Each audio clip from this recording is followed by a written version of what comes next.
So, hello, my name is Kyle Gamroth, and I am running for Casper City Council in Ward 2. Excellent. And then would you tell me a little bit about yourself? So, where you're from, what you do for work? Sure. I was born and raised in Casper, Wyoming. I've lived here my whole life except for a 3-year stint down in Laramie going to university. I got my bachelor's in psychology, so I spent the first several years out of school. I worked at WBI for a couple of years. I worked up at Central Wyoming Counseling Center for a couple of years. I had a short stint at Natrona County Health Department doing substance abuse and suicide prevention. So mental health was my background for 4 to 5 years. And then just recently I've sort of transitioned into a newer field. So right now I work at AdBabe, and I manage help manage the advertising assets on the Oil City News platform and do some of their promotional and kind of brand awareness and reader, audience building. So. Excellent. And why do you want to be on the Casper City Council? So it's something that I've been considering for a few years, and it never felt like the right time for me and my family. I try really hard to do as much public service as possible, but while also striking the right balance between, professional and personal life. And so there have been times in the past that I've overextended myself. And so I'm always trying to be mindful not to do that. But at the same time, this is, I hate the word unprecedented. You see it every day now. But really, I mean, it's, I don't think, it's often used in an exaggerative way, but these really are unprecedented times. I mean, other than maybe the bust in the 80s, I don't know what else you could really compare it to short of like Great Depression. So really tumultuous times for our community, for our city, for our state, and I think we need strong leaders who are going to be prudent, who are going to be reasonable in their approach, and have well-informed opinions that they're leading with. So. Great.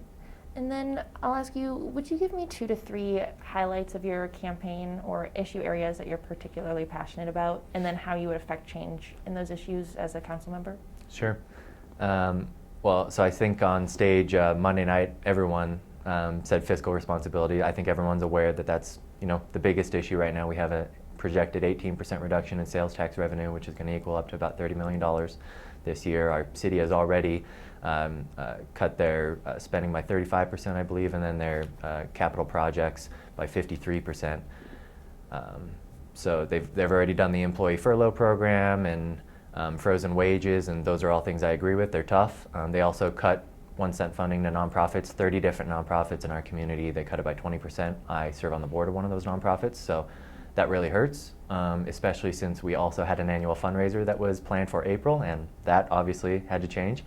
So it's a really tough year for nonprofits, but at the same time, the city is working with a lot less money, and those are cuts that needs to happen. So I think I have a love of this community and great enough relationships with all of its people that I can empathize with their situations and do whatever I can to help them get through this period. But at the same time, I'm also a very frugal, fiscally responsible person in my personal life, and I would like to bring that to City Council, because the current City Council, I think they've done a pretty good job.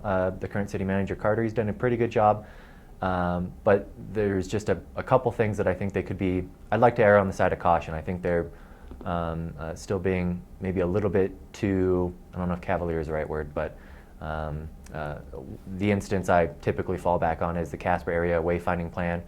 So that was put together by the Metropolitan Planning Organization, and they came up with a plan to do new signage around town. I think it was, 185 new signs or something like that? Anyways, it totaled up to, their quote was $1.44 million. And so they're putting out an RFP for that to see if any local contacts can do it cheaper, which is great. But at the same time, even if the local quotes come back at half the price, a quarter of the price, it's a project I wouldn't support at this time. Just because, again, we don't know what the next 6 to 12 months are going to look like. We could have a resurgence in coronavirus in the fall, and schools could shut back. I mean, I don't think anybody really knows. So I think they should err on the side of caution. Our rainy day burn rate is at 11% right now, which, I've heard some people say we should use more of that, and I don't think I'd agree with that either. I don't want to deplete those reserves in the first year or two, because we don't know how long this economic recovery is going to take.